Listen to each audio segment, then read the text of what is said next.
कोई बताएंगे मुझे? स्क्रीन, रिकॉर्डिंग और साउंड तीनों चीजें क्लियर हैं?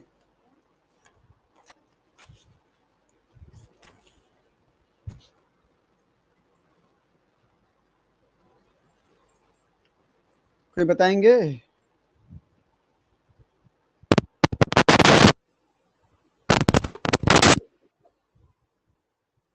सुन पा रहे हैं कि नहीं सुन पा रहे हैं आप लोग? Yes sir. रिकॉर्डिंग चेक करो। ऑन है सर। ठीक, तो आज हम बात कर रहे हैं CSIR नेट, लाइफ साइंस के लिए ना। CSIR UGC नेट, वो भी लाइफ साइंस का सिलेबस। क्योंकि जब तक आप सिलेबस नहीं जानते हो, आप प्रॉपर तरीके से तैयारी नहीं कर पाते हो। तो किसी भी एग्जाम में बैठने से पहले हमको प्रॉपर सिलेबस का नॉलेज होना चाहिए, उसका ज्ञान होना चाहिए। ठीक, तो आज हम बात करते हैं सिलेबस का। देखें ध्यान से, यहां मैं कर दे रहा हूं। देखिए, तो हमारा सिलेबस दो पार्ट में बटा हुआ है। कितने पार्ट में बटा हुआ है? दो पार्ट में। पहला पार्ट क्या है? General aptitude. ठीक, यहां पर मैं कर दे रहा हूं ये जनरल एप्टीट्यूड। ठीक, एक मिनट ना। अब जनरल, उसको जनरल नॉलेज नहीं बोल सकते। क्यों बताएं? कुछ लोग जनरल नॉलेज बोलते हैं ना। बोलो।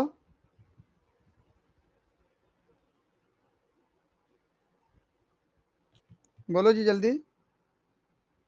इसको हम जनरल एटीट्यूड ही बोलते हैं। कुछ लोग जनरल नॉलेज बोल देते हैं, लेकिन जनरल नॉलेज नहीं बोल सकते इसको हम। क्योंकि जनरल नॉलेज मतलब सब कुछ आ गया। सब कुछ मतलब अब राजनीतिक मुद्दे को लेकर, सामाजिक मुद्दे को लेकर आ जाता है। ठीक, और उसमें हमारा क्वेश्चन नहीं आता है। जनरल एप्टीट्यूड का मतलब होता है कुछ रीजनिंग, कुछ कैलकुलेशन, तो इस टाइप का जो क्वेश्चन आता है वो जनरल एप्टीट्यूड रहता है। ठीक है। दूसरा होता है हमारा सब्जेक्टिव। तो कुल मिलाकर कहने का मतलब हमारा सिलेबस दो भागों में बटा हुआ है। ठीक, पहला जनरल एप्टीट्यूड, दूसरा सब्जेक्टिव।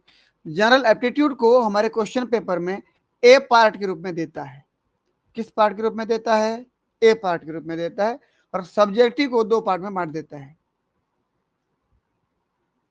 बी पार्ट और सी पार्ट। क्लियर है ना? हाँ या ना?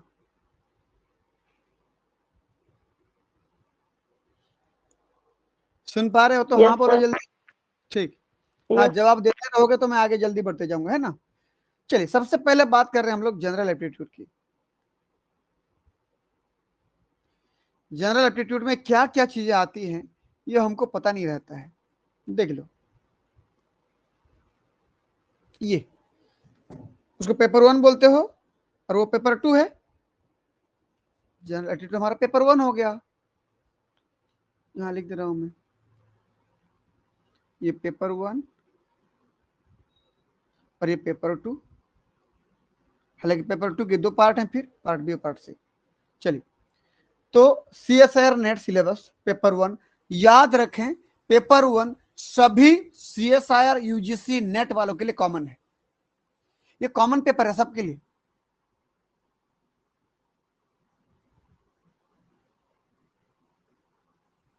सबके लिए सेम होता है। क्लियर है? सबसे पहले बात कर रहा हूं, देखो इस पेपर को 3 यूनिट में बांटा गया है। कितने यूनिट में? 3 यूनिट।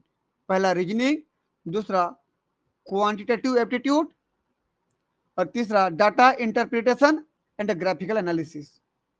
3 यूनिट में बांटा गया है। इसके अंदर क्या क्या चीजें आती हैं हम थोड़ा जल्दी जल्दी देखने का प्रयास करेंगे।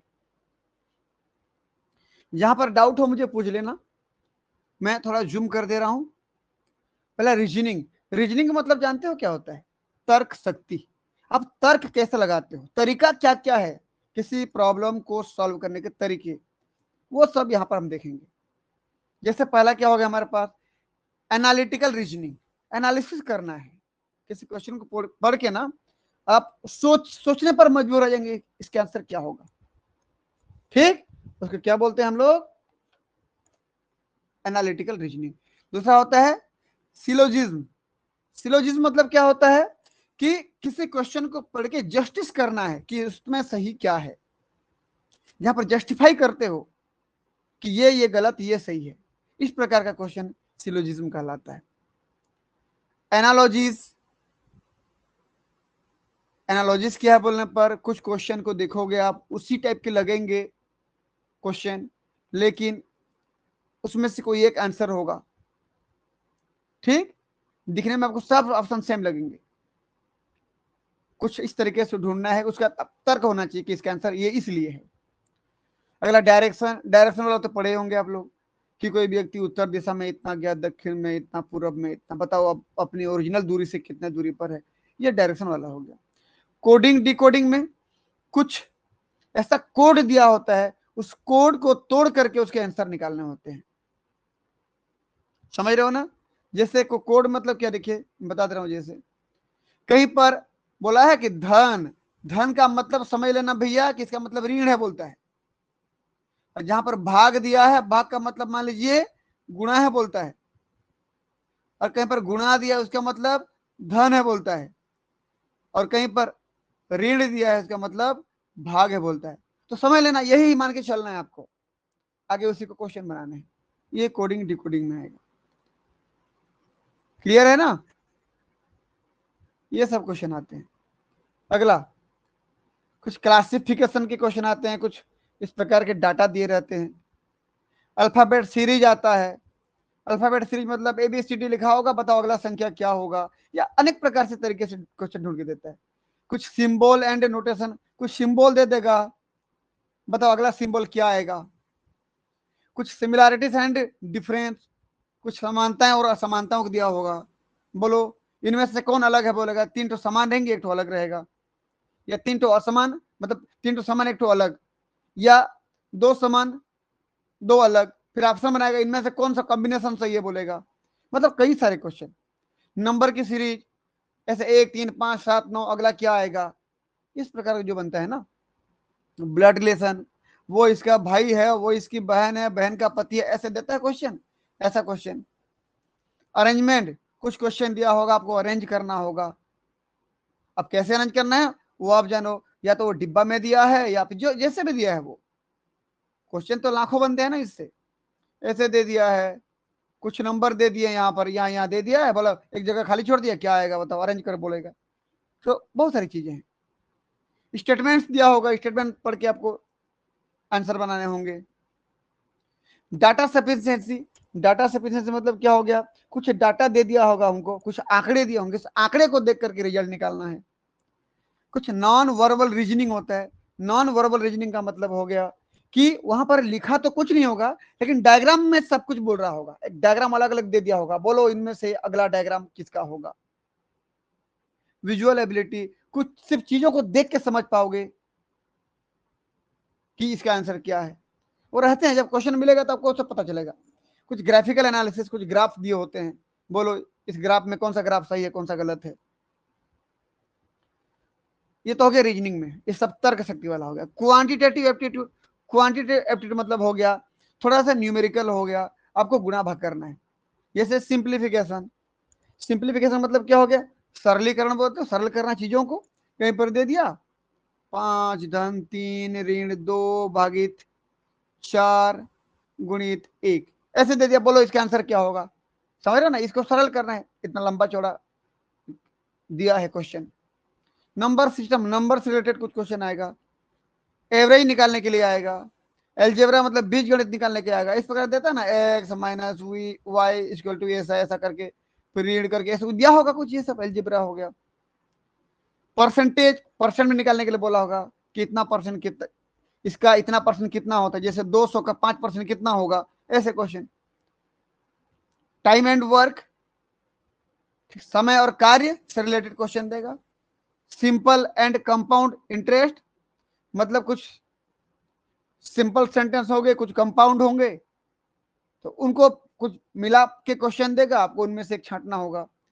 टाइम एंड स्पीड, भाई समय और तीव्रता से क्वेश्चन होगा कि एक रेल इतना स्पीड से भाग रही है और सामने एक खंबा है, खंबे की जो चौड़ाई है वो इतना मीटर का है, बताओ वो कितना मिनट में पार कर लेगा। इस प्रकार क्वेश्चन आता है। HCF LCM problem. HCF मतलब क्या हो गया, highest common factor and least common factor, जिसको क्या बोलते हो, लघुत्तम समावर्तक महत्तम समावर्तक पढ़ते हो ना, वो सबसे क्वेश्चन देगा। एरिया मतलब क्षेत्रफल से क्वेश्चन देगा। प्रॉफिट एंड लॉस, कि कोई व्यक्ति कुछ सामान खरीदता है इतने रुपए में, इतने में बेचता है, तो लॉस हुआ कि बेनिफिट हुआ, वो दे देगा। कुछ बार चार्ट देगा, ग्राफ जैसा, ये ग्राफ पिन चार्ट, अलग अलग प्रकार की चार्ट है, ये दे देगा। रेशियो में दे देगा, प्रोपर्शन में दे देगा, प्रोपर्शन मतलब कितना में से कितना, ठीक। परम्यूटेशन और कॉम्बिनेशन में दे देगा। परम्यूटेशन मतलब क्रम परिवर्तन, क्रम चेंज करो। कॉम्बिनेशन मतलब समायोजन करो, जमाओ इसको, ये दे देगा। अगला क्या, data interpretation and graphical analysis, mean median mode, ये सब तो पढ़े ही हम लोग हैं। मेजर्स ऑफ डिस्पर्सन, डिस्पर्सन मतलब क्या होता है, फैलना। कुछ चीजें ऐसे देगा जिसको आपको क्या करना होगा, फैले हुई चीजों को संभाल करके एक जगह पे कलेक्ट करके उसको बताना होगा कि इसका आंसर किस प्रकार से, क्वेश्चन देके बता पाओगे इसको। ग्राफिकल एनालिसिस में bar graph, line graph, peak chart, कुछ टेबल दिया होगा, टेबुलर सेल से कैलकुलेशन करना होगा। ये सब पार्ट ए के हैं, ठीक। अब पार्ट ए से कितना नंबर आता है बोलने पर 20 क्वेश्चन आते हैं, प्रत्येक क्वेश्चन 2-2 नंबर के, तो कितना नंबर हो गया, 40 नंबर। इस पार्ट से पूरे कितने क्वेश्चन आते हैं भाई, इतने में से टोटल क्वेश्चन कितना, 20। एक क्वेश्चन कितना नंबर, 2 नंबर, कुल मिला कितना नंबर का है, 40 मार्क का है। अभी मैं आगे बताऊंगा आगे जाके, है ना। तो ए पार्ट से 40 नंबर आता है, क्लियर है। ये सब जब पढ़ोगे तब पढ़ना है इसको, है ना। इसके अंदर फिर क्या क्या है ये बताने रहूंगा तो फिर हमारा सब्जेक्ट छूट जाएगा, सब्जेक्ट बहुत बड़ा है ना, ठीक है। आप लोग यदि वीडियो में बने हैं तो आप इसको पॉज करके स्क्रीनशॉट ले सकते हैं, ठीक। मैं इसको एक बार सेव कर लेता हूँ।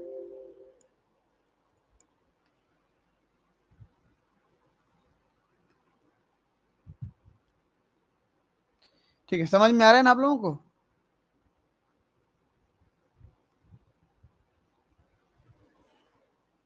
हाँ या ना बोलो कोई जल्दी। Yes, sir.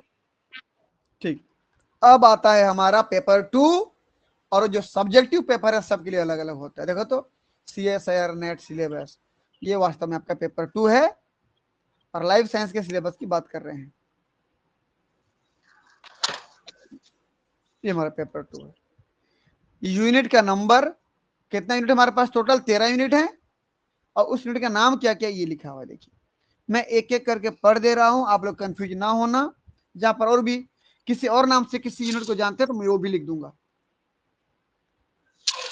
सबसे पहला, स्पीकर ऑन है किसी का, बंद कर दें, ठीक।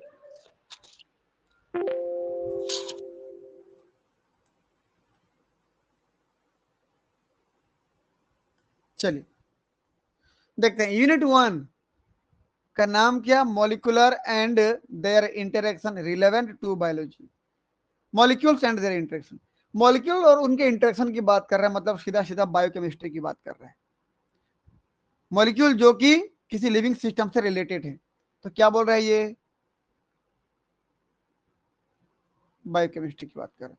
अलग से आपको कहीं बायोकेमिस्ट्री नहीं मिलेगा ना, ये बायोकेमिस्ट्री है। सेलुलर ऑर्गेनाइजेशन मतलब सीधा सीधा क्या बोलते हैं उसको, सेल बायोलॉजी।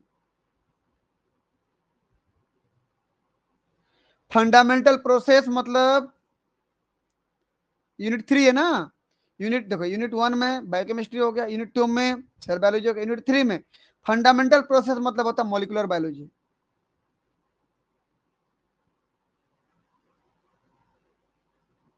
ये हो गया। यूनिट 4 में आते हैं cell communication and cell signalling. इसको हम एक लाइन में जानते हैं, सेल सिग्नलिंग एंड इम्यूनोलॉजी। इसके अंदर इम्यूनोलॉजी भी है।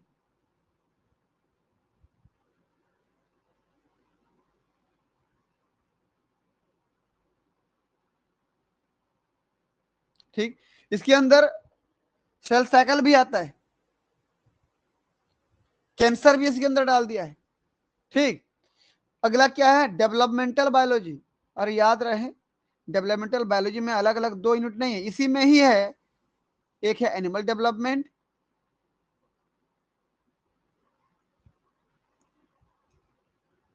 और दूसरा है प्लांट डेवलपमेंट।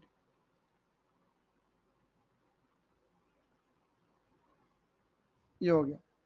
अगला यूनिट 6 सिस्टम फिजियोलॉजी प्लांट। अब इसको किस नाम से जानते हो, प्लांट फिजियोलॉजी।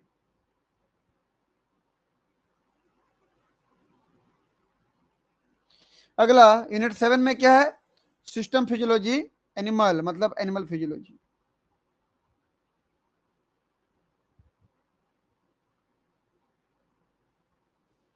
अगला यूनिट 8 में हमारा है इनहेरिटेंस बायोलॉजी। इनहेरिटेंस बायोलॉजी को आप जेनेटिक्स के नाम से जानते हो। ठीक, अगला diversity of life form. Diversity of life form में आप कुल मिला के बात करते हो क्लासिफिकेशन की। सभी प्रकार के जो ऑर्गेनिज्म में 5 किंगडम क्लासिफिकेशन में जो जो हैं सबके बारे में पढ़ते हो। ठीक, मैं सीधा कर रहा हूं क्लासिफिकेशन। ये हो गया। अगला यूनिट 10 में हमारे पास आता है इकोलॉजिकल प्रिंसिपल, जिसको आप इकोलॉजी के नाम से जानते हो। यूनिट 11 में इवोल्यूशन एंड बिहेवियर, इसको सीधा सीधा आप एक लाइन में इवोल्यूशन के नाम से जानते हो। उसमें बिहेवियर भी है ना, याद रखना। और इसको जो कहते हो बोलते हो अप्लाइड बायोलॉजी और method in biology. Applied biology और method in biology. Method in biology, biology में क्या क्या मेथड है और जितने भी टेक्निक्स हैं सब इसमें आते हैं। कुछ जो नए नए चीजें अप्लाई होती हैं वो अप्लाइड बायोलॉजी में आता है। मैं आपको दिखाऊंगा अभी जब सिलेबस के डीप में जाएंगे तो। इतना क्लियर है आप लोगों का?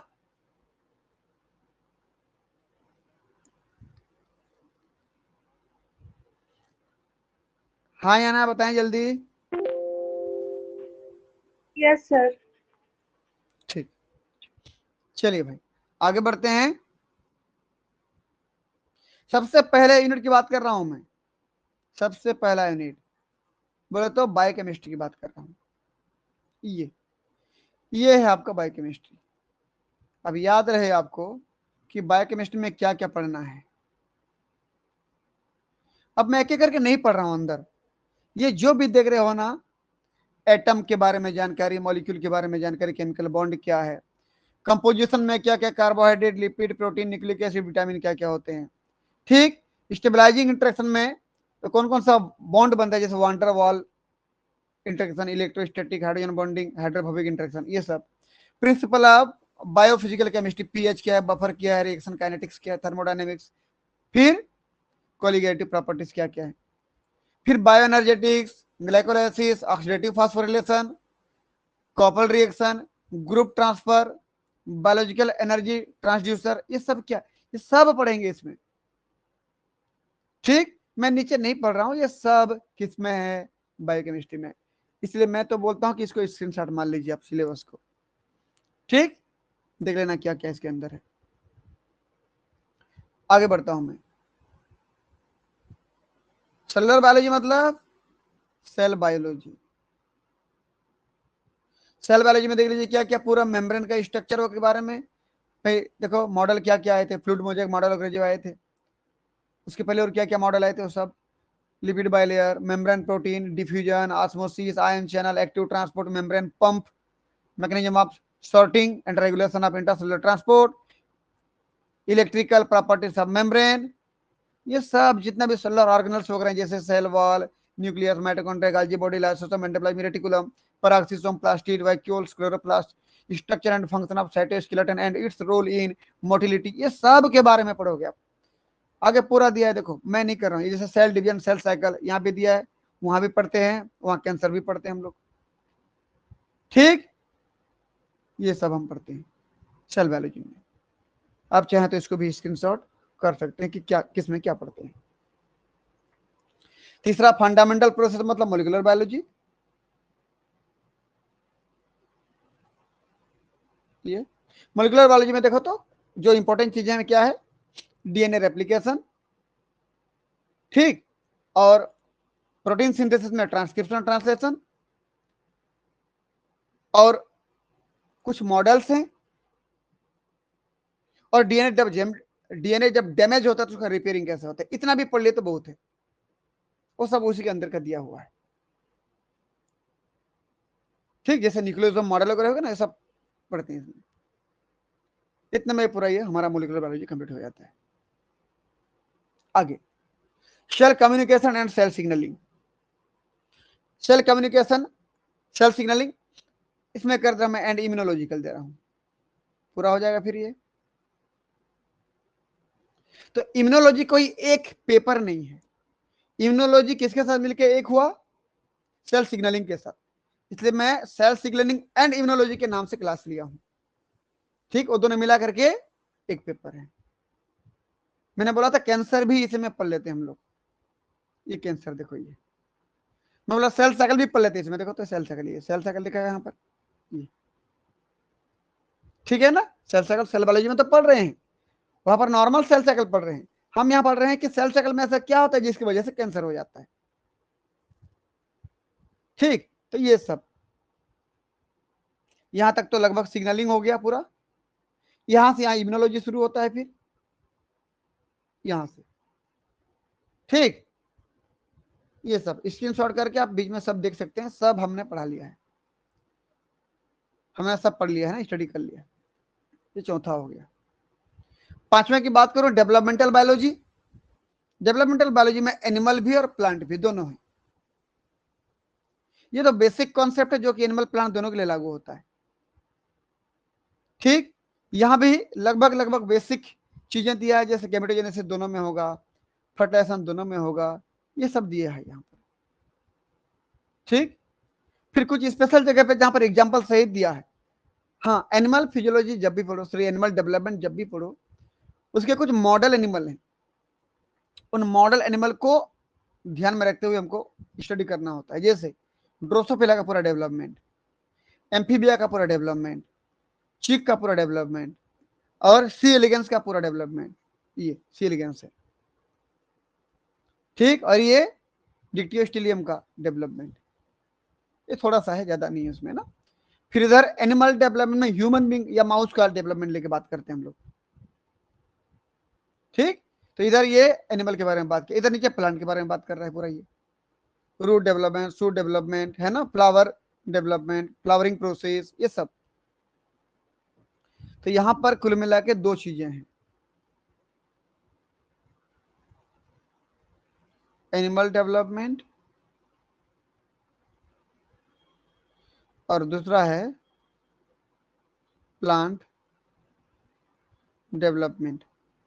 याद रखें एनिमल डेवलपमेंट थोड़ा सा लेंथी सिलेबस है, किसकी तुलना में, प्लांट डेवलपमेंट की तुलना में, इसीलिए एनिमल डेवलपमेंट में क्वेश्चन थोड़े से कंपेरेटिवली थोड़े ज्यादा नंबर आते हैं प्लांट डेवलपमेंट से, अगर कंपेयर करो हर एक साल का, तो एनिमल डेवलपमेंट से कम 4-6 नंबर तो ज्यादा ही मिलेंगे आपको प्लांट डेवलपमेंट से,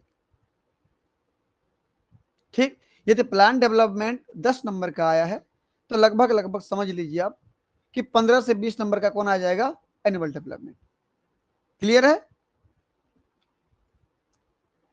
प्लांट डेवलपमेंट यदि 10 नंबर का आया है तो एनिमल डेवलपमेंट लगभग लगभग 8-10 नंबर बढ़ा दो उसको, वही 15 से लेकर के 20 तक का नंबर का एनिमल डेवलपमेंट आ जाता है। आगे बात करूं, यस सर। चलिए अगला सिस्टम फिजियोलॉजी प्लांट, सीधा सीधा ये बोलना चाह रहा है प्लांट फिजियोलॉजी।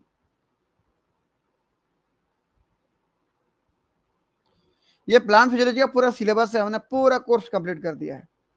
ठीक, आप जाएं लिंक पर और पूरा पढ़ें। ठीक, एक चीज बता दूं, मेरा जो है अब तक 8 बार जेआरएफ हुआ है, और इस जेआरएफ में सबसे बड़ा रोल जिसका रहा है वो प्लांट फिजियोलॉजी और जेनेटिक्स का। मैं खुद जूलॉजी में एमएससी किया हूं, लेकिन मुझे एक बार एग्जाम देने के बाद, एमएससी में रहते हुए मैं एग्जाम दिया था, और तब मुझे समझ में आ गया कि जब तक मुझे बॉटनी नहीं आएगा ना, मैं नेट नहीं निकाल सकता। ये मुझे लग गया था, इसलिए मैंने फिर बॉटनी पे मतलब प्लांट फिजियोलॉजी पे थोड़ा ज्यादा मेहनत किया। मुझे जूलॉजी आता है, इतना आता है कि मैं जूलॉजी में डाल के नेट निकाल सकता हूँ, इतना तो आता है मुझे, लेकिन मुझे कॉन्फिडेंस नहीं था प्लांट फिजियोलॉजी पे, बॉटनी पे, इसलिए मैंने बॉटनी पे मेहनत किया। और मैं जितना बार भी जेआरएफ निकाला हूँ वो हर बार प्लांट फिजियोलॉजी के क्वेश्चन को अटेम्प्ट करके निकाला हूं। बहुत कम चांस हुआ है मेरे पास कि मैं एनिमल फिजियोलॉजी को अटेम्प्ट करूं। ठीक, मुझे एनिमल फिजियोलॉजी की तुलना में प्लांट फिजियोलॉजी बनाना थोड़ा सा अच्छा लगता है, या ये बोलूं सरल लगता है। सरल तो कुछ भी नहीं है, लेकिन मेरे लिए दोनों में कंपेयर करो तो प्लांट फिजियो मुझे बेहतर लगता है। मैं खुद जूलॉजी वाला हूं, मैं खुद एनिमल फिजियोलॉजी भी पढ़ाता हूं, लेकिन मैं प्लांट का अटेम्प्ट करता हूं। ठीक, वो अपनी अपनी पसंद है। ठीक है, वरना एनिमल फिजियोलॉजी में मैंने ICAR का नेट निकाला है, एनिमल फिजियोलॉजी में डाल के, आप किसी में भी डाल के निकाल सकते हैं। ठीक, आगे बढ़ो। स्क्रीनशॉट देख के सिलेबस देख लेना है ना। ये सिस्टम फिजियोलॉजी एनिमल मतलब एनिमल फिजियोलॉजी,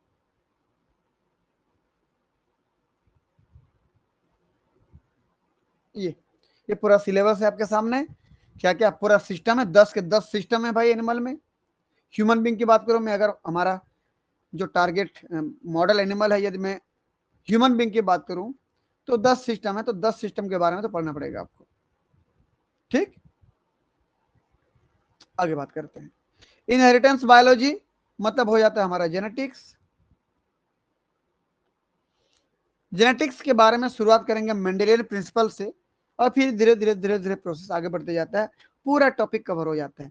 आप ये समझ लीजिए, अगर मैं ये कहूं कि जेनेटिक्स कुल मिला के लाइफ साइंस का जान है, या ये बोलूं पूरे लाइफ साइंस के सिलेबस का फादर है कौन? जेनेटिक्स। जेनेटिक्स यदि आपको आ गया, आपके बहुत सारे यूनिट इजीली समझ में आ जाएंगे। ठीक, जैसे जेनेटिक्स समझ में आ गया, एनिमल फिजियोलॉजी बहुत कुछ समझ में आ जाएगा, एनिमल डेवलपमेंट बहुत कुछ समझ में आ जाएगा, इवोल्यूशन बहुत कुछ समझ में आ जाएगा, प्लांट फिजियोलॉजी बहुत कुछ समझ में आ जाएगा। मतलब इसी से रिलेटेड है मैक्सिमम सब्जेक्ट। इसीलिए जेनेटिक्स को तो बिल्कुल किसी भी हालत में आप करें, बिल्कुल पढ़ें, इसको तैयारी करें। और जेनेटिक्स मतलब होता है, सीधा सीधा बता दे रहा हूं मैं, देखो ये मैं मेरे बच्चों को हमेशा ये बोलते रहता हूं कि जेनेटिक्स पढ़ना मतलब सीधा सीधा genetics is equal to practice. बिना प्रैक्टिस का जेनेटिक्स नहीं हो सकता, क्योंकि इसमें न्यूमेरिकल क्वेश्चन बहुत सारे आते हैं। ठीक, आप चाहें तो या तो इनहेरिटेंस को लेकर के बात करें, ह्यूमन बींग के जो इनहेरिटेंस है, या तो फिर मेंडेलियन प्रिंसिपल को लेकर बात करें। न्यूमेरिकल क्वेश्चन तो आते ही आते हैं। अब ह्यूमन का जब जेनेटिक्स पढ़ोगे ना, ह्यूमन जेनेटिक वाला पेडिग्री पढ़ोगे ना, पेडिग्री में बिल्कुल आप पूरा एनालिसिस पढ़ोगे, पूरा कैलकुलेशन पढ़ोगे। ठीक, कोई डाउट थोड़ी है इसमें। बाकी पूरा सिलेबस आपके सामने है, देखो आगे बढ़ रहा हूं मैं। 9th नंबर पे क्या है? Diversity of life form. कुल मिला के बात करें क्लासिफिकेशन, क्लासिफिकेशन वो भी 5 किंगडम क्लासिफिकेशन। 5 किंगडम क्लासिफिकेशन में आपको इतना तो आ जाता है कि आप जिस सब्जेक्ट में एमएससी किए हो, पीजी किए हो, उसका क्लासिफिकेशन तो कुछ कुछ आ ही जाता है हमको। ठीक, जैसे मेरा जूलॉजी में एमएससी हुआ है, तो मुझे एनिमल क्लासिफिकेशन, एनिमलिया किंगडम का जो क्लासिफिकेशन है मुझे बेहतर तरीके से आता है। मतलब मैं जितना जानता हूं उतने में मेरा क्वेश्चन बन जाता है। तो कम से कम उतना भी अगर हम कर लेंगे ना तो मैक्सिमम चीजों को हम अटेम्प्ट कर सकते हैं। मैं नहीं बोलेंगे पूरा का पूरा क्लासिफिकेशन याद करो रटो, बिल्कुल नहीं बोल रहा हूं मैं सिर्फ इतना बोल रहा हूं आपने जिसमें पीजी किया है कम से कम उतना का पढ़ लेना आप, तो आपके मार्क थोड़े से और इंप्रूव हो जाएंगे, बढ़ जाएंगे। पूरा छोड़ना मत कभी इसको। ठीक, आगे बढ़ू। Yes sir. ठीक, बाकी पूरा सिलेबस दिया है, देख लें। 10वां नंबर यूनिट हमारा इकोलॉजिकल प्रिंसिपल, मतलब इकोलॉजी। इकोलॉजी यदि आपने एक बार सरसरी तौर पर पढ़ लिया ना तो इससे कोई सरल सब्जेक्ट लाइफ साइंस में नहीं है। ठीक, यदि एक बार भी आपने कोर्स को अटेम्प्ट कर लिया और उसके बाद सरसरी तौर पर भी पढ़ लिया ना तो इसके क्वेश्चन बन जाते हैं। हाँ, लेकिन जो न्यूमेरिकल आते हैं ना वो भले ही छूट जाएंगे आपसे, लेकिन बाकी अगर 30 नंबर का क्वेश्चन आता है तो 12-15 नंबर के तो बना ही डालोगे आप। ठीक है, बाकी तो वो पढ़ने के बाद समझ में आती क्वेश्चन क्या आया था।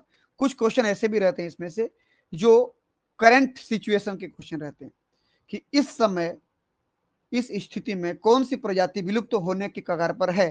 भैया अगर आप अपडेट नहीं होंगे और रेड डाटा लिस्ट नहीं निकालेंगे तो आपको कैसे समझ में आएगा। ठीक, तो इसीलिए कुछ क्वेश्चन यहां से छूट जाते हैं। चलिए अगला, इवोल्यूशन एंड बिहेवियर। बिहेवियर से आजकल भयंकर क्वेश्चन पूछने लगा है। ठीक, तो बिहेवियर से जो क्वेश्चन आते हैं वो पूरा बिहेवियर पढ़ेंगे। ये वाला देखो, तो ये इतना को अगर पढ़ लेंगे ना आपके 2 क्वेश्चन बन जाएंगे। 2 क्वेश्चन तो आ ही जाता है।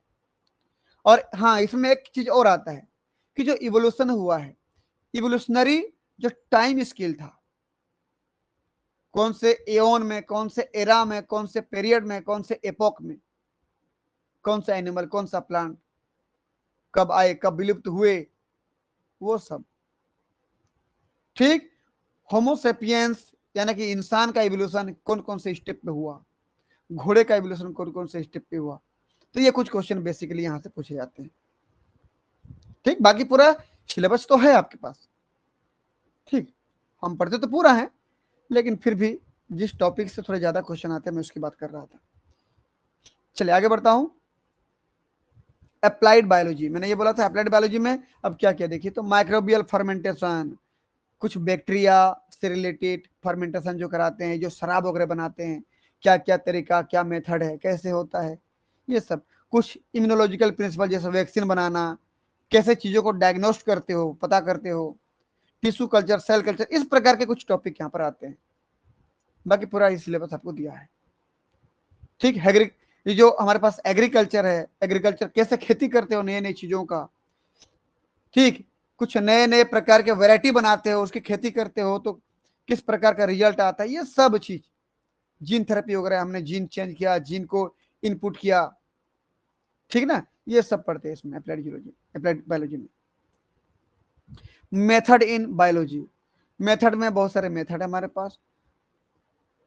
ठीक, ब्लॉटिंग मेथड है, एलाइजा, रिया, नॉर्दर्न ब्लॉटिंग, सदर्न ब्लॉटिंग पढ़े हो ना, ये सब ईस्टर्न ब्लॉटिंग, वेस्टर्न ब्लॉटिंग, ये सब आता है। ये सब जितने भी टेक्निक्स होते हैं सब मेथड इन बायोलॉजी में आते हैं। क्लियर है, ये पूरा देखो दिया है। तो सिलेबस देख के तो हमको लग रहा होगा ये तो बहुत बड़ा सिलेबस है। बिल्कुल चिंता ना करें, कितना पढ़ना है कितना छोड़ना है वो मैं आगे के लेक्चर में बताऊंगा। मैं सिर्फ आपको सिलेबस से रूबरू करा रहा था कि ये हमारा सिलेबस है। कभी सिलेबस देख के डरना नहीं हमको। कितना पढ़ना है वो मैं बताऊंगा, बिल्कुल बताऊंगा हमको कितना पढ़ना है कितना छोड़ना है। क्लियर है इतना? Yes sir. ये सब मेथड इन बायोलॉजी का था। हाँ, अब जो आता है हमारे पास क्वेश्चन एंड मार्क डिस्ट्रीब्यूशन, ये बहुत इंपॉर्टेंट टॉपिक है।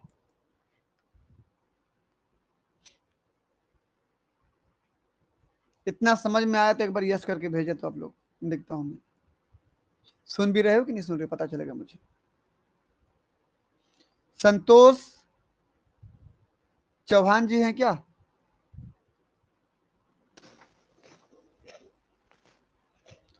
संतोष चौहान कौन है? हाँ सर, चल बढ़िया। मैं हूँ सर। हाँ ओके ठीक, बहुत बढ़िया। क्लास के बाद मुझे कॉल करना एक बार, है ना? हाँ सर। चलिए ठीक है, सबको समझ में आ रहा है, अच्छी बात है। सिलेबस को बस समझ लो, क्या है, क्या पढ़ना है क्या नहीं पढ़ना है, मैं पूरा बताऊंगा डिटेल से। चलिए, अब question paper and mark distribution. सबसे पहले तो मैं आपको क्वेश्चन पेपर दिखाता हूं कैसे आता है।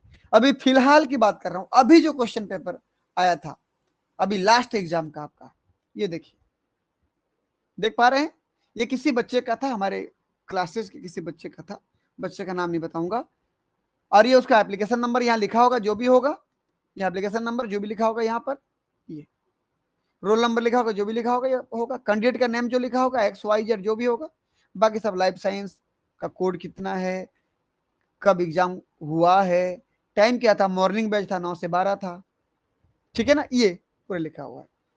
अब क्वेश्चन पेपर हमारे पास 3 पार्ट में आता है, मैं पहले से बोल दिया था। कौन कौन सा पार्ट बताएंगे कोई? पार्ट ए, देख पा रहे हो? ये ओरिजिनल क्वेश्चन पेपर की बात कर रहा हूं मैं, है ना? ये पार्ट ए का क्वेश्चन है। अब देखिए, प्रत्येक क्वेश्चन, इस एक क्वेश्चन की बात करो, क्वेश्चन का आईडी दिया होता है, क्या होता है, ताकि हमको जब आंसर ढूंढना होता है उससे आसानी हो जाता है। कितने नंबर का क्वेश्चन हुआ? प्रत्येक क्वेश्चन 2 नंबर का हुआ। क्लियर? अब क्वेश्चन क्या उसको मत देखो, बाद में करते रहना आप लोग, हाँ या ना? प्रत्येक क्वेश्चन कितना नंबर का? 2 2 नंबर नंबर का। का। तो पार्ट ए में कितना क्वेश्चन दिया है देख लो, मैं दिखा दे रहा हूं आप लोगों को, मैं आता हूं, चलिए यहां पर,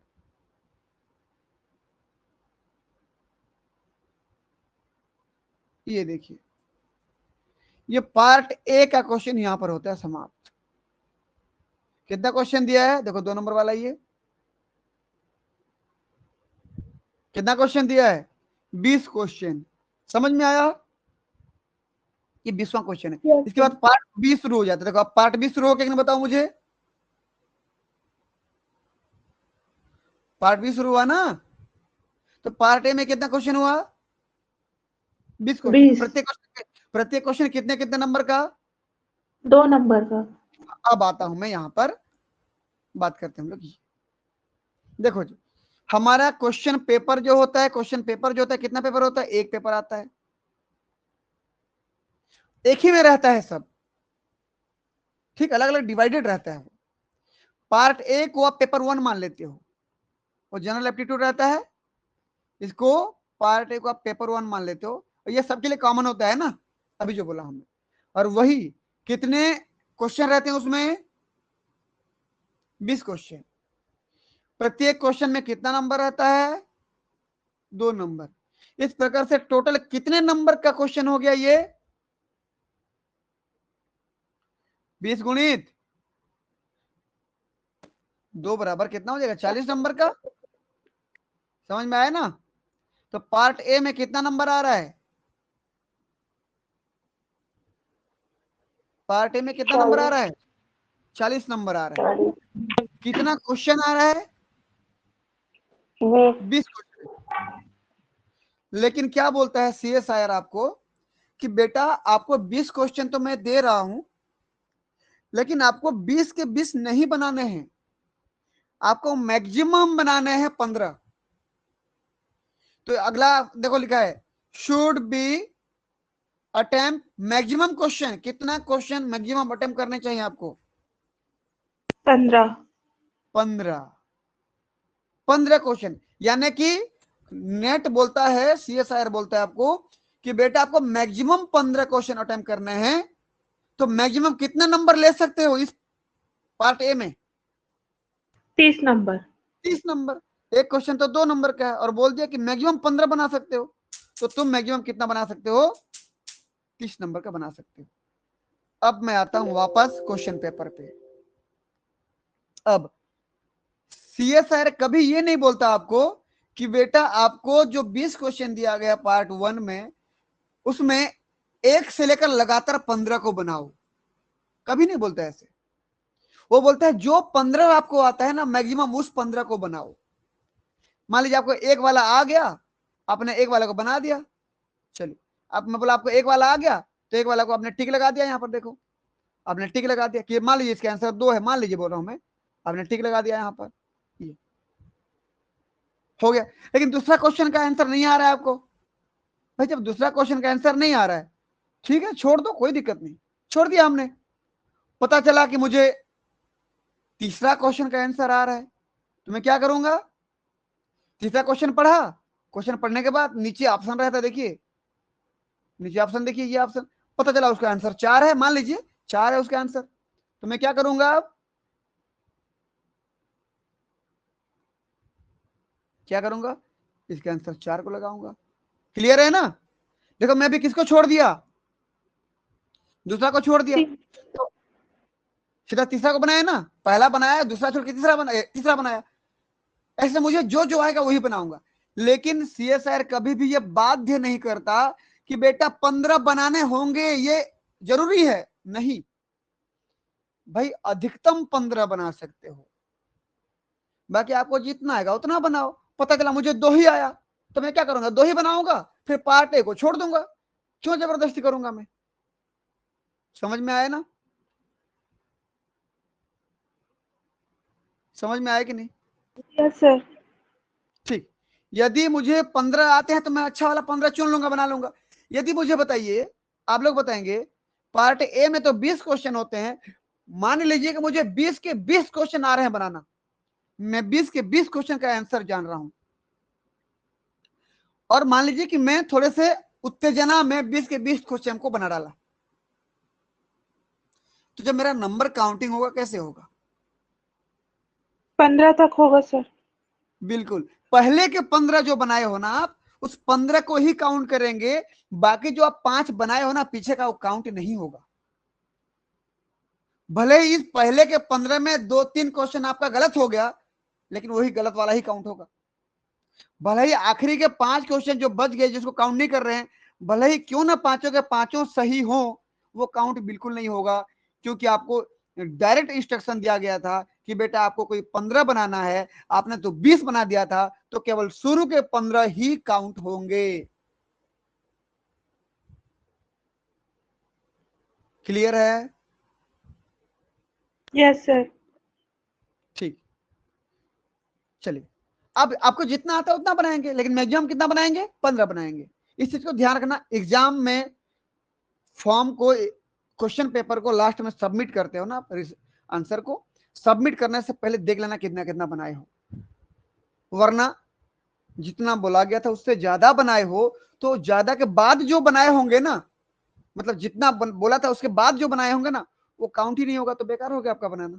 एक तो समय गया, दूसरा वो जो ऊपर में एक गलत हो गया, वो नहीं बनाते तो नीचे वाला एक काउंट होता तो सही हो जाता। ठीक, ये सब मैंने बोला आपको कि क्वेश्चन नंबर 1 2 3 4 5 6 7 8 9 10 11 12 13 14 15, और मैं बोला 16 17 18 19 और 20। ये टोटल कितना क्वेश्चन थे हमारे पास, 20 क्वेश्चन थे। मैं बोला आपने सबको बना दिया, सबको बना दिया, आपका काउंटिंग कहाँ पे होगा, केवल यहां तक होगा, काउंटिंग केवल यहां तक होगा। ये 5 आपके सही है, पता है आपको ये, लेकिन काउंट नहीं होगा। आपने बनाया था पहला सही, दूसरा सही, तीसरा गलत, चौथा सही, पांचवा सही, छठवां गलत, सातवां सही, आठवां सही, नौवां सही, 10वां गलत, 11वां गलत, 12वां गलत, 13वां सही, 14 नंबर, 15 नंबर सही है। अब बताइए भाई मुझे, आपने लगातार 15 तो 20 तो बना दिया था ना, तो काउंट कौन कौन सा हो रहा है 1 से लेकर 15 तक, आपको कितना क्वेश्चन का घाटा हो गया, एक तो यहाँ घाटा हुआ, दूसरा यहाँ पे, अच्छा। देखो ये 5 पूरा घाटा हो गया ना। अगर ये 5 नहीं बनाते तो आपके ये 5 भी काउंट होते कि नहीं, जो सही बनाए थे, ये तो अभी काउंट ही नहीं हो यस रहे हैं। सर। इसीलिए हमको लिमिट से आगे नहीं बढ़ना है, जितना लिमिट दिया है ना मैक्सिमम का लिमिट, उतना ही बनाना है। सबको समझ में आया। Yes sir. ठीक, चलिए तो मैक्सिमम मैं 15 क्वेश्चन अटेम्प्ट करूंगा और उस 15 में मैक्सिमम अगर मेरा सही हुआ 15 तो मेरे को 30 नंबर मिलेगा। मतलब CSIR बोलता है कि बेटा आपको 30 नंबर का मौका दे रहा हूं, जितना लूटना है लूट ले। ठीक, मैं दिया हूं तेरे को तो 40 नंबर, लेकिन बेटा 10 नंबर छोड़ दे, जो तेरे को नहीं आता ना उसको छोड़ दे, मुझे बस 30 नंबर मैक्सिमम लाके दिखा। ये चैलेंज करता है हमको। ठीक, ये हो गया पार्ट ए। पार्ट ए में किसी को कोई डाउट है? और ये पार्ट ए सबके लिए सेम है ना? सभी CSIR UGC नेट वाले उन 5 सब्जेक्ट के लिए क्या क्या था? Life science, chemical science, physical science, mathematical science और अर्थ साइंस था ना। अब आता हूं पार्ट बी पे। पार्ट बी में क्या आता है देखिए, मैं क्या बोला, जनरल एप्टीट्यूड पेपर 1 ये सबके लिए कैसा होता है बोला मैं, कॉमन होता है, कॉमन फॉर ऑल सबके लिए। पार्ट बी पे आता हूं, सब्जेक्टिव क्वेश्चन रहते हैं, वो भी concept based and memory based.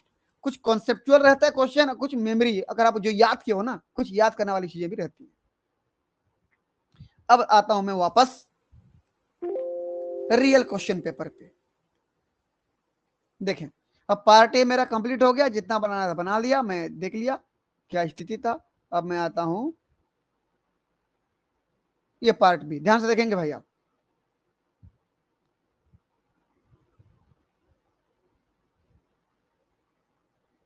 बताइए, पार्ट बी में क्वेश्चन नंबर 1 देख पा रहे हैं आप लोग? क्वेश्चन का आईडी वगैरह सब दिया है। क्वेश्चन नंबर 1, क्वेश्चन आईडी ये। प्रत्येक क्वेश्चन कितने नंबर का? 2 नंबर 2 का। नंबर। तो पार्ट बी भी 2 नंबर का है, इसको याद रखना। अब मैं पार्ट बी के आखिरी क्वेश्चन पे जा रहा हूं। कितना क्वेश्चन है हमारे पास?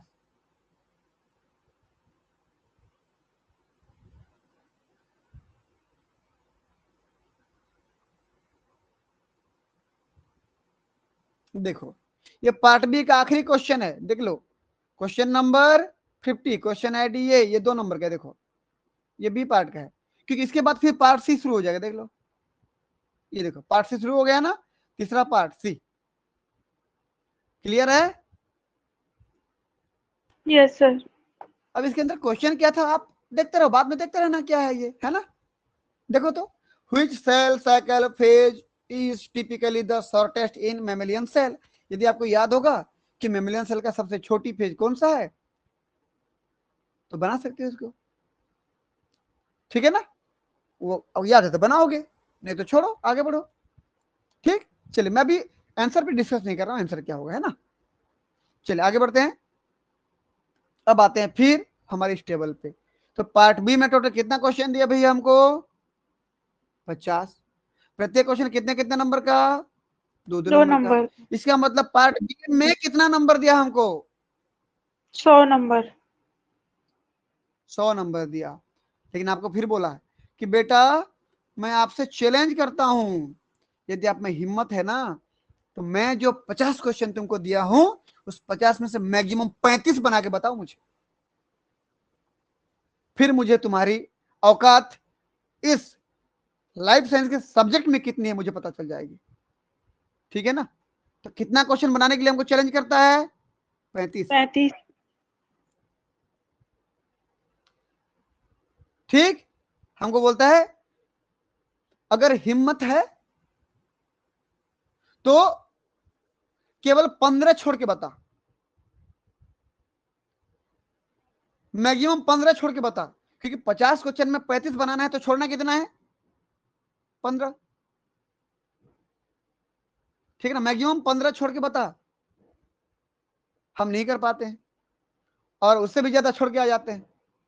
ठीक, ठीक है, बताइए अब यदि मैं 35 क्वेश्चन बनाता हूं तो मुझे मैक्सिमम कितना नंबर का ऑफर कर रहे हैं नेट? 70। बिल्कुल, एक क्वेश्चन 2 नंबर का है ना, तो मुझे 70 नंबर का ऑफर कर रहा है कि बेटा पार्ट बी में आप मैक्सिमम 70 नंबर बना सकते हो। फिर वही चीज लागू हुआ यहां पर, क्या बताएंगे कोई? कि पार्ट बी में टोटल 50 क्वेश्चन है, आपको बनाने हैं मैक्सिमम 35 क्वेश्चन, 35 क्वेश्चन। तो क्या लगातार 35 बनाना जरूरी है? नहीं। नहीं। कौन सा 35 बनाएंगे? 1 से लेकर के 50 तक जो आपको आता है। ठीक। यदि आपने 36 बना दिया गलती से तो क्या होगा? मैं क्या बोल रहा हूं, पार्ट बी में 1 2 3 ऐसे करके बनाने थे आपको। कितना? 35। मैं बोला आपको 36, ऐसे कर कर कर कर करके ये कहां तक चला गया? 50। मैं यहाँ 50 क्वेश्चन दिया है। मैं बोला बनाते बनाते आए, इधर के कुछ क्वेश्चन बना दिए, ऐसे तो बना दिए, ऐसे तो बना दिए ये। अब मान लीजिए अटेम्प्ट किया आपने, ये एग्जांपल समझा रहा हूं, अटेम्प्ट किया, मान लीजिए आपने 36 क्वेश्चन। कितना क्वेश्चन? 36। क्या होगा बताइए मुझे? आगे के 35 आगे काउंट के होंगे। 35 ही काउंट होंगे। मतलब कौन सा छूट गया? चाहे वो ऑप्शन आपका सही हो कि गलत हो, ये वाला आखिरी वाला काउंट नहीं होगा, क्योंकि यही 36वां नंबर का क्वेश्चन था जो आपने अटेम्प्ट किया था। तो आगे के जो ऊपर जो 35 थे ना, वही काउंट होंगे, चाहे वो गलत हो या सही हो। और आखिरी वाला चाहे आपका सही हो या गलत हो, काउंट नहीं होगा। क्लियर है? Yes sir. इसलिए गिन के बनाना होता है हमको। ठीक। पार्ट बी में यदि अब तक किसी को कोई डाउट है तो मुझे पूछ सकते हैं।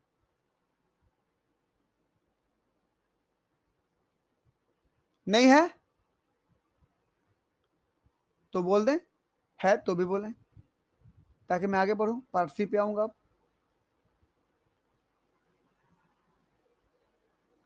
आऊं पार्ट सी पे? Yes sir. ठीक, देखो अब बोल रहे हैं पार्ट सी। जरा यहां पे क्वेश्चन पे आते हैं। पार्ट सी शुरू कर रहा हूं। देखो ये पार्ट सी शुरू हुआ।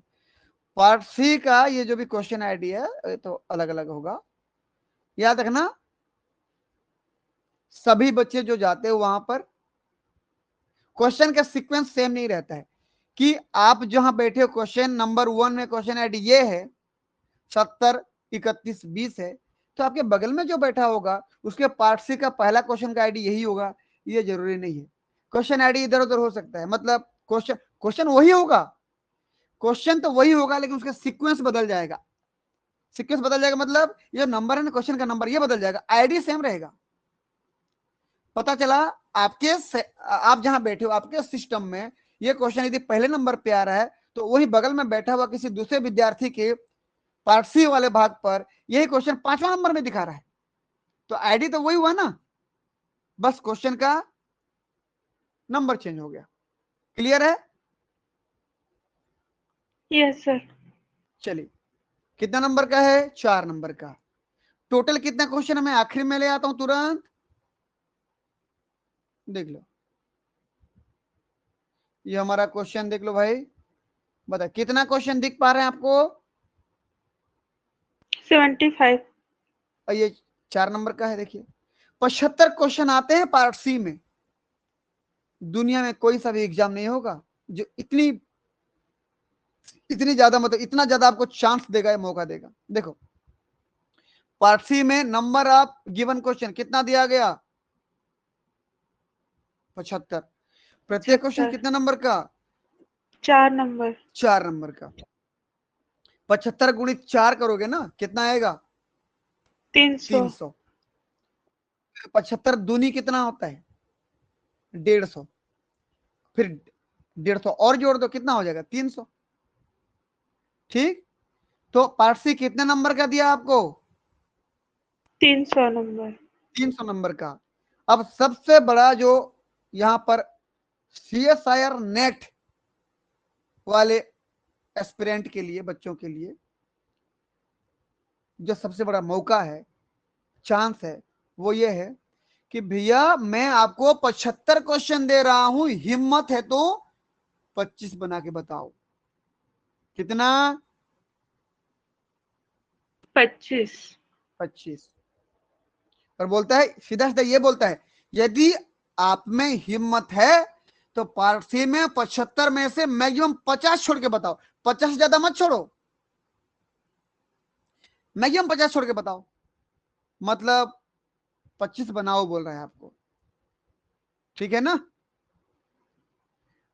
75 क्वेश्चन में 25 बनाओ बोला, मतलब कितना छोड़ो बोला आपको? 50। 50 छोड़ के आओ बोला।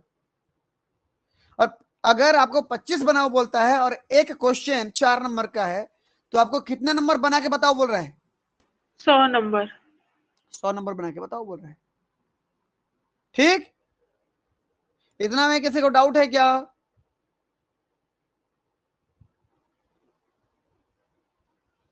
नहीं है ना? यस सर, नहीं। ठीक, अब ध्यान देंगे। तो क्वेश्चन पेपर की संख्या एक साथ आता है सब आने के लिए। एक ही पेपर में पार्ट 1 पार्ट 2 मतलब part A part B part C रहता है। जनरली उसको जनरल एप्टीट्यूड को पार्ट पेपर 1 मान लेते हैं, लेकिन एक ही पेपर रहता है सब। सर इसमें अब सेट नहीं रहता ना? मतलब ए बी सी जो सेट रहता है वो नहीं रहता ना सर सब में? ऑनलाइन हुआ है ना, कहाँ सेट रहेगा? और सेट नहीं रहता है ऑनलाइन में, तो यस। क्वेश्चन रैंडम हो जाता है ना? क्वेश्चन वही वही रहते हैं, लेकिन सब में अलग अलग सीक्वेंस रहता है। टोटल कितने पार्ट आए आपके पास? 3 3 पार्ट। पार्ट।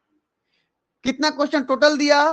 पार्ट ए में 20, पार्ट बी में 50, 50 20 70 हो गया, और इधर भी 75, तो 70 70 140 और 5 45, 145 क्वेश्चन टोटल दे रहा है आपको। प्रत्येक क्वेश्चन में कितना कितना मार्क है ये तो दिया है, यहां इसको नहीं भर सकते हम लोग इसको, ठीक है ना, कि सब में अलग अलग है ना। पार्ट ए और बी में 2 2 नंबर है, और पार्ट सी में 4 नंबर का प्रत्येक क्वेश्चन। हाँ, पार्ट वाइज टोटल मार्क कितना आया? पार्ट ए में टोटल 40 मार्क दिया, पार्ट बी में टोटल 100 मार्क दिया, और पार्ट सी में टोटल 300 मार्क दिया। कुल मिला के टोटल कितने मार्क क्वेश्चन पेपर है आपका? 440। 440। जब ये काउंट करता हूं, जब भी बच्चों को बताता हूं काउंट करता हूं ना, इसका एक मुझे बॉलीवुड का गाना याद आता है। कोई बता पाएंगे? लगे 440 वोल्ट छूने से तेरे, सुने हो नाम? बिल्कुल 440 वोल्ट का झटका लगता है जब क्वेश्चन पेपर देखते हो तो आप, और वो भी बिना तैयारी के। यहां तक कि मैं बोलूं जो तैयारी भी करके गया ना, पसीने छूट जाते हैं उसके। तो बिल्कुल लगे 440 वोल्ट छूने से तेरे, ये हम बात कर लें किसके लिए? CSIR UGC net life science question paper के लिए बात कर रहे हैं। क्लियर है? हाँ या ना? Yes sir. ठीक, अगला देखो भाई, हमको टोटल कितना मार्क दिया? 440 मार्क्स, ये टोटल दिया, लेकिन हमको फिर चैलेंज कर रहा है ना। क्या चैलेंज कर, बता रहा हूं आगे। टोटल क्वेश्चन कितना दिया बताइए? पार्ट ए में कितना बनाने को बोला आपको? दिया तो 20 क्वेश्चन दिया था पार्ट ए में, बनाने कितना बोला है आपको? 15। 15 बनाने बोला है। ऐसे पार्ट बी में कितना बनाने बोला है? 35। 35। पार्ट सी में कितना बनाने बोला है? 25। इस प्रकार से 25। कितना हुआ? 35 और 15 कितना हो गया? 50 और 25 75। उसने बोला कि भैया मैं आपको दिया हूं कितना क्वेश्चन? 145। 145। और यदि आप में हिम्मत है तो हमारे नियम के अनुसार 75 मैक्सिमम क्वेश्चन बना के बताओ कौन से पार्ट में कितना बनाना है, सब बता दिया हूं, है ना? इतना तो नंबर कितना का ऑफर कर रहा है आपको? मैक्सिमम कितना बना के बताओ बोल रहा है? बोलो जल्दी। 200 नंबर। 200। अब यहां पर सीधा डायरेक्ट चैलेंज करता है, और वो भी हमारी सीधा औकात पे वो चैलेंज करता है। बोलता है कि यदि तुम में औकात है तो मेरे द्वारा दिया गया ये 440 नंबर का जो वोल्ट है, मतलब मार्क नंबर है, इसमें आधा से भी कम बना के बताओ। आधा कितना होगा बताओ मुझे? 440 का आधा कितना होगा?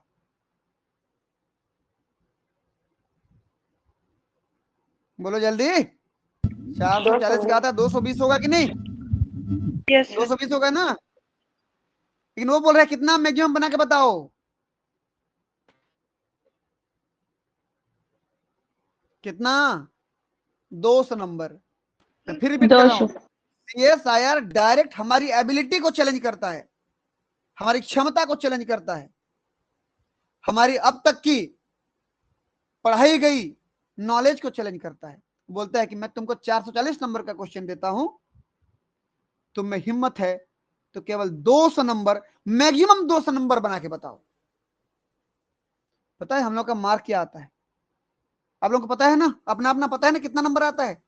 किसी का 30, किसी का 40, किसी का 20, किसी का 50, किसी का 80, किसी का 70, किसी का 65। समझ रहे हो कि नहीं? तो हम कितना है, जितना बोला उसका आधा भी नहीं ला पा रहे हैं, उसका आधा का आधा नहीं ला पा रहे हैं। सोचो आप, हम CSIR एग्जाम के कितने पीछे हैं। हमको जो चैलेंज किया उस चैलेंज को तो हम समझ ही नहीं पाए थे। समझ रहे हो ना? तो मैक्सिमम कितना नंबर लाना है आपको? 200। 200 नंबर लेके आना है। तो ये नंबर का सिस्टम आपको समझ में आया क्या? Yes sir. चलिए मैं इसको एक बार सेव करता हूं। समझ में आया तो आप लोग यस करके भेजें एक बार।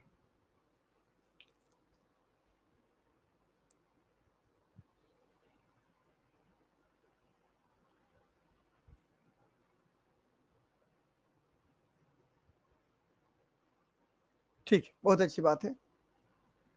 अब एक पॉइंट पे थोड़ा डिस्कस आज ही कर लेते हैं, और वो पॉइंट क्या है देखो, mark calculation and negative marking. Mark calculation कैसे करते? पूरा बनाने के बाद भैया घर में आके आप काउंट करते हो कि नहीं?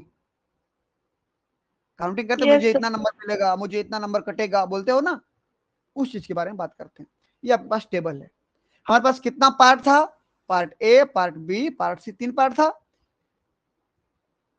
पार्ट ए में प्रत्येक क्वेश्चन में कितना नंबर था? 2 नंबर। पार्ट बी में कितना नंबर था? 2 नंबर। पार्ट सी में कितना नंबर था? 4 नंबर। अब आती है नेगेटिव मार्किंग पर रॉन्ग आंसर। यदि आपने एक गलत जवाब दिया तो आपका कितना परसेंट माइनस हो जाएगा? 25%। हाँ, नेगेटिव मार्किंग मतलब माइनस होने वाला है। अब आगे ध्यान दो, यही चीज आप कैलकुलेट अच्छे से कर नहीं पाते हो। नेगेटिव मार्किंग की बात कर रहे हैं, ठीक है। अब मुझे बताइए, एक क्वेश्चन बनाते हो तो यदि आपको 2 नंबर मिलता है, मतलब एक क्वेश्चन 2 नंबर का है, तो उसका 25% कितना होगा?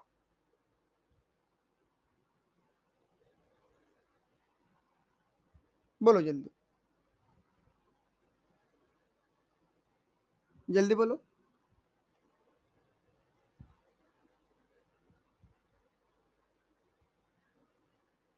कोई बता पाएंगे? कैलकुलेशन नहीं तो करना है ना हमको।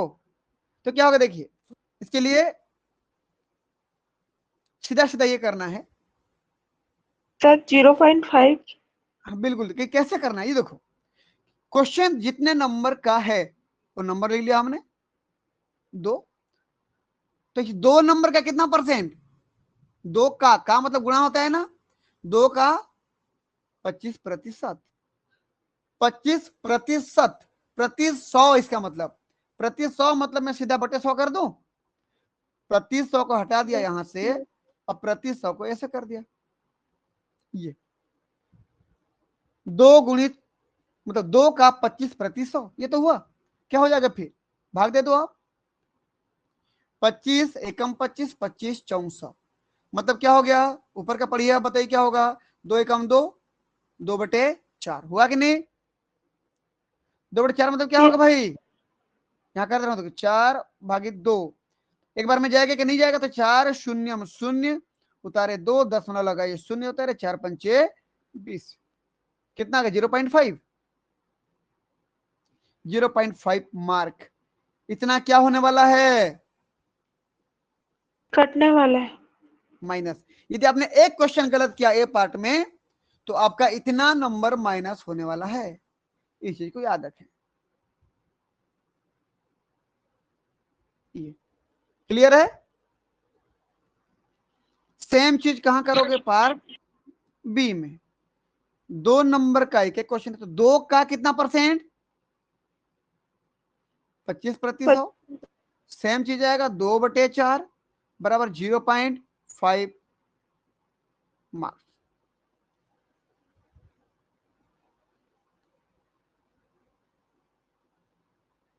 ये हो गया, ये हो गया। चलिए भाई अगला बताएं।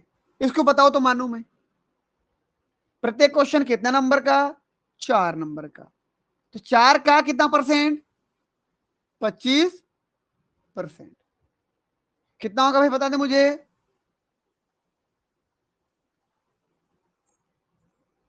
25 एकम 25, 25 एक 64, नंबर सर। तो 4 एकम 4, तो 4/4, 4/4 बराबर क्या हो जाएगा? 1 एक। नंबर।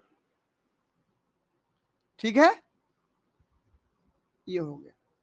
तो नेगेटिव मार्किंग, नेगेटिव मार्किंग कितना नंबर का हुआ? हमेशा कितना नंबर का होता है, कितना परसेंट का होता है? 25%। नेट में 25% नेगेटिव मार्किंग होता है। किसका 25%? क्वेश्चन जितने नंबर का है। ठीक, क्वेश्चन जितने नंबर का उसका 25% नेगेटिव होता है।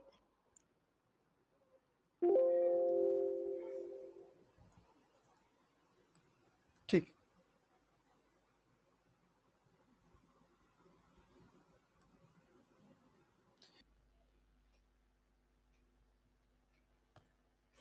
एक बार फिर कोई बता देंगे?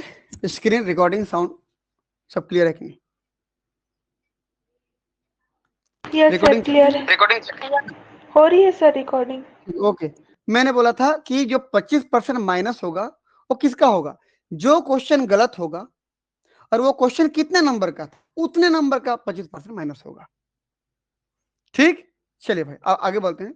हाँ, मैंने एक छोटा सा फार्मूला बनाया अपने तरीके से, उस फार्मूला को देखेंगे आप। Formula for mark calculation. Mark calculation के लिए क्या फार्मूला है?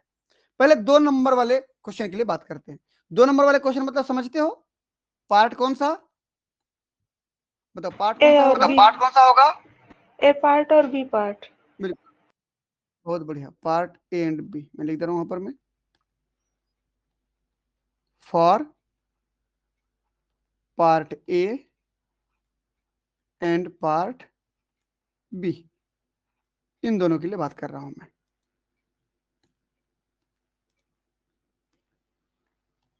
ये हो गया। और 4 नंबर वाला क्वेश्चन कौन सा पार्ट है?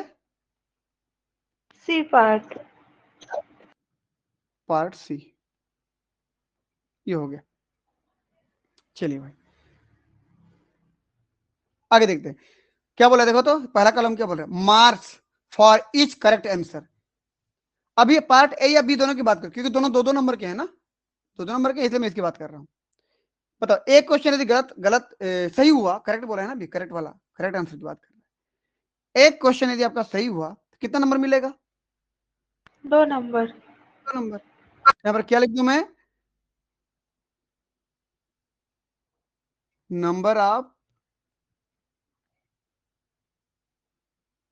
करेक्ट आंसर इनटू क्या हो जाए बताइए? 2 हो गया नहीं? बताओ तो। Yes sir. जितना करेक्ट करोगे उतना गुणित 2 कर दो। तो ये बताइए फिर, यदि मैं बोलूं मार्क्स कैलकुलेट करना चाहूं रॉन्ग आंसर के लिए, यदि आपने एक क्वेश्चन गलत कर दिया 2 नंबर वाले में, तो कितना माइनस होगा? 0.5।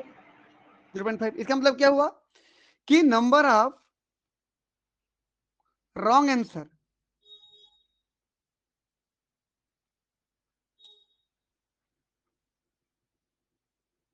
ठीक इंटू 1/2, या इसको कैसे बोलते हो आप? नंबर ऑफ रॉन्ग आंसर बटे 2। ठीक, मतलब वो ये ना, इंटू 1/2 करूं या सीधा बटे 2 कर दूं, मतलब तो वही है। तो सही हुआ तो गुणित 2 करना है, जितना क्वेश्चन सही हुआ उतना गुणित 2, और जितना गलत हुआ है उतना बटे 2 करना है। जैसे मान लीजिए आपने एक गलत किया, अब एक से समझ में आ जाएगा, देख लीजिए मैं कर दे रहा हूं यहां पर। पहले वाले को थे एक, एक आपने सही किया, तो 1 × 2 बराबर क्या हो जाएगा आपको? 2 नंबर। तो एक क्वेश्चन बनाए, एक आप सही हुआ तो 2 नंबर मिला कि नहीं? मिला ना। लेकिन मैं बोला एक गलत हो गया तो 1/2 गलत हो गया तो क्या हो जाएगा? 0.5। आपका कितना नंबर माइनस हो रहा है बताओ? 0.5 नंबर। एक नंबर नहीं, एक नंबर का भी आधा, 0.5 नंबर माइनस हुआ ना? Yes sir. समझे कि नहीं समझे, सीधा सीधा बताएं। अभी पार्ट ए और बी की बात कर रहे हैं। जितना क्वेश्चन सही होगा उतना गुणित 2 करना है, जितना क्वेश्चन गलत होगा उतना बटे 2 करना है, बस। सबको गिना ना कितना गलत किया हो, अभी क्वेश्चन दूंगा समझ में आ जाएगा। क्लियर है? Yes sir. ठीक। तो मैं अभी यहां पर इसको तो मिटा रहा हूं कि केवल फार्मूला लिखना चाहता था मैं, यहां पर हमने केवल फार्मूला लिखा। चलिए भाई, अब मैं बात कर रहा हूं पार्ट सी के लिए। पार्ट सी के लिए क्या होगा? सेम चीज, number of correct answer into, एक क्वेश्चन कितने नंबर का है? 4। तो इंटू 4 करूंगा भाई। मेरा एक क्वेश्चन बनाया था वो सही हुआ, तो एक क्वेश्चन 4 नंबर का, तो बराबर 4 हो गया। मिला ना? 2 क्वेश्चन बनाता तो 2 जो 8, 8 नंबर मिलता मुझे। क्लियर है? चलिए, अब क्या करूंगा? Number of wrong answer. यहां पर देखो, जैसे यहां बना वैसे नहीं बनेगा। नंबर ऑफ रॉन्ग आंसर, कितना आपने आंसर गलत दिया, इंटू, इंटू करना है इसलिए मैं कर दे रहा हूं, नहीं तो नहीं करता तो भी चल जाता। इंटू 1 कर दो बस। समझे? आपने एक क्वेश्चन गलत बना दिया, 4 नंबर वाला एक क्वेश्चन गलत बना दिया, तो 1 गुणित 1 बराबर क्या हो जाएगा? 1। एक क्वेश्चन जब गलत बनाओगे तो कितना नंबर गलत होगा आपका? क्योंकि एक क्वेश्चन 4 नंबर का है ना, एक क्वेश्चन तो 4 नंबर का है ना। देखो ना, 1 मार्क गलत हुआ कि नहीं, है माइनस हुआ कि नहीं? हुआ। भाई 4 नंबर का 25% कितना होगा? एक नंबर, एक नंबर, एक एक नंबर, नंबर, एक नंबर, एक नंबर, एक ये हुआ। 25%, ये 25%, ये 25%, ये 25, कुल मिला के 100% हुआ। 100% बराबर 4 नंबर हुआ कि नहीं? तो इस 4 नंबर को आप 100% मार रहे हो, तो उसका 25% कितना होगा? 1 नंबर होगा। 50% कितना होगा? 2 नंबर होगा। 75% कितना होगा? 3 नंबर होगा। 100% कितना होगा? 4 नंबर होगा। क्लियर है ना? Yes sir. तो सी पार्ट के लिए क्या फार्मूला था हमारे पास? कि जितना सही होता है उतना गुणित 4 करना है, और जितना गलत होता है उतना गुणित 1 कर देना है। गुणित यही से कर रहा हूं क्योंकि सब जगह कहीं ना कहीं गुणा और भाग लिखा हूं, इसीलिए। नहीं तो गुणित 1 नहीं करने पर भी फर्क नहीं पड़ता, जितना क्वेश्चन गलत हुआ उतना ही नंबर आपका माइनस हो जाएगा, ये होता। क्लियर है ये सबका? Yes sir. एक बार हाँ करके भेजें, मैं क्वेश्चन दूंगा अभी।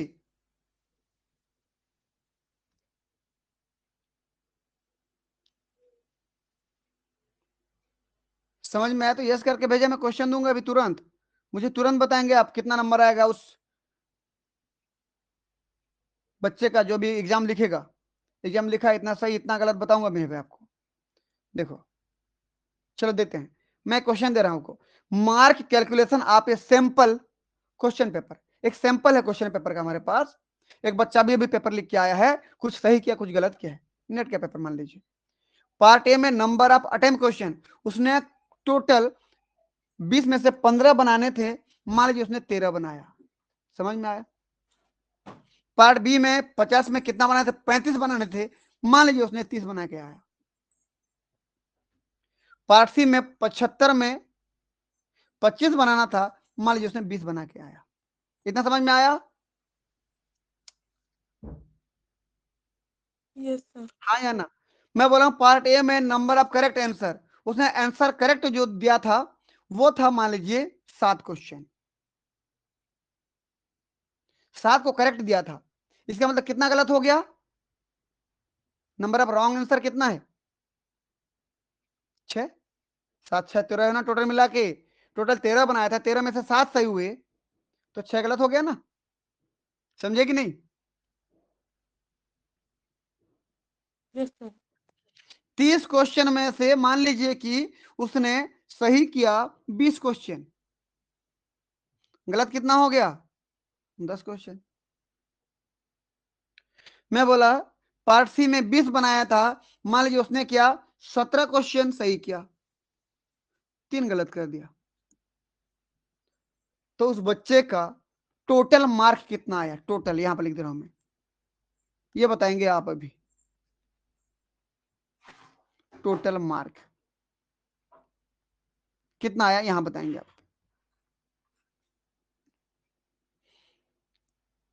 मैं आपको 2 मिनट का समय देता हूं और इस 2 मिनट में मैं इस वीडियो को बंद करता हूं। कुछ समझ में आया? वीडियो मतलब रिकॉर्डिंग को मैं बंद करता हूं, 2 मिनट का समय दे रहा हूं, अब बनाएंगे। सुन पा रहे हैं आप लोग?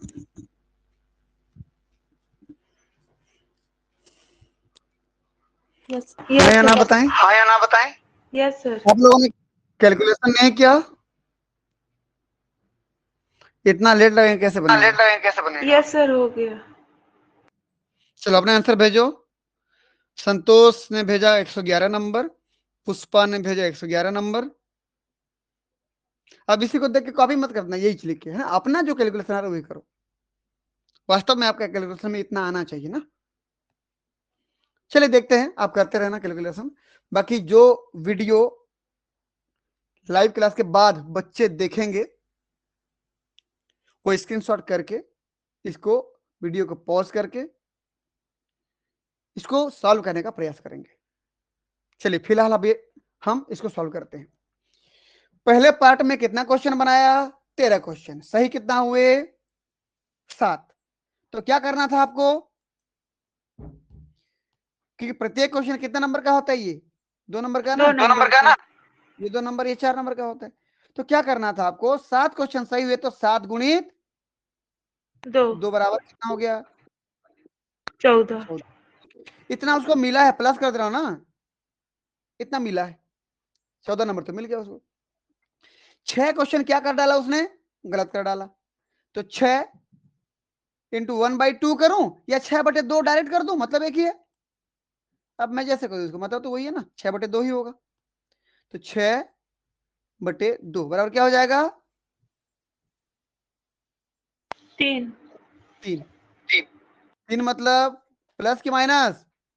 3 नंबर माइनस हुआ। नंबर माइनस हुआ। इसका मतलब यहां पर ऑब्टेनिंग मार्क क्या होगा बताइए भाई? अब +14 -3, 14 में से 3 घटा दो, 3 घटा तो कितना बचेगा?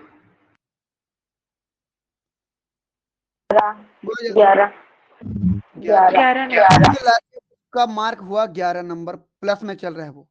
ए पार्ट में 11 नंबर उसने हासिल किया। ठीक, चलिए अब बात करते हैं पार्ट बी की। टोटल क्वेश्चन बनाया 30, सही हुए 20। 20 सही हुए तो 20 गुणित प्रत्येक क्वेश्चन कितना नंबर का? 2 नंबर का। 20 गुणित 2 बराबर 40। कितना नंबर अर्जित किया उसने? 40 नंबर उसने बनाया, अभी उतना उसके सही हुए 40 नंबर के और उसके हासिल हुए। लेकिन कुछ गंवा देगा आप, क्योंकि गलत भी किया है। गलत कितना किया है? 10। तो 10/2 2 बराबर 5। कितना हो जाएगा? 2 बराबर कितना हो जाएगा? 2 5 10। ये माइनस हो गया 5 नंबर। इसका मतलब क्या हो गया?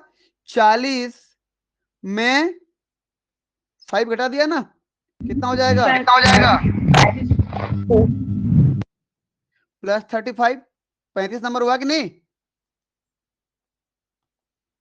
ऊपर वाला 03 कर दे रहा हूँ, डबल अंक में ठीक दिखेगा ना। ये अब कुल मिलाकर उसको बी पार्ट से काटने और जोड़ने के बाद कितना मिले? 35 नंबर। 35 नंबर। 35। फिर बात करते हैं पार्ट सी। टोटल 20 क्वेश्चन बनाया था, उसमें 17 सही हुए तो 17 गुणित कितना करूं? 2 करूं कि 4 करूं? 4। 4। कोई बताएंगे 17 गुणित 4 कितना होगा? 68। 17 दूनी 34, 34 दूनी 68 हो जाएगा ना। 4 7 28 का 8, हाथ में आया 2, 4 कम 4 2 6। तो ये प्लस हुआ कि माइनस हुआ? 68 नंबर नंबर प्लस हुआ। तो गलत कितना हुए थे उसके? तीन क्वेश्चन। 3 क्वेश्चन। यदि 3 क्वेश्चन गलत हैं तो क्या बोला था मैं, जितना क्वेश्चन गलत है उतना गुणित 1 बोला था कि नहीं। एक करने की जरूरत भी नहीं है अगर आपको डायरेक्ट आता है तो इसका मतलब कितना माइनस हुआ, 3 क्वेश्चन गलत मतलब 3 नंबर गलत, सीधा सीधा। तो बताइए कितना हो जाएगा, 68 माइनस 03 कितना होगा बताओ जल्दी। 65 ये हो गया। अब ऊपर से नीचे सबको जोड़ दो, A part B part C part में जितना मिला। तो बताइए 1 और 5 6, 6 और 5 11 का 1 हाथ में आया 1, 1 और 3, 3 और 1 4 हो गया, 4 और 6 10 हो गया, 10 और 1 11 हो गया। कुल मिला के प्लस में चल रहा है। कितना नंबर लाया उसने, 111। कितने में, कितने में 111 नंबर लाया। नेट वाला CSR वाला क्या बोलता है कि आपको मैक्सिमम इतना बनाना है, कितना नंबर, 200 नंबर। 200। ये था ना जी, ये था। ये मैक्सिमम कितना बना सकते हो, 200 नंबर ना। ये तो है लास्ट वाला, देखो तो ये उसमें कितना बनाया इसने, 111 नंबर हासिल किया। तो कैलकुलेशन कैसे करता समझ में आया कि किसी को अब भी डाउट है। क्लियर है सर। ठीक,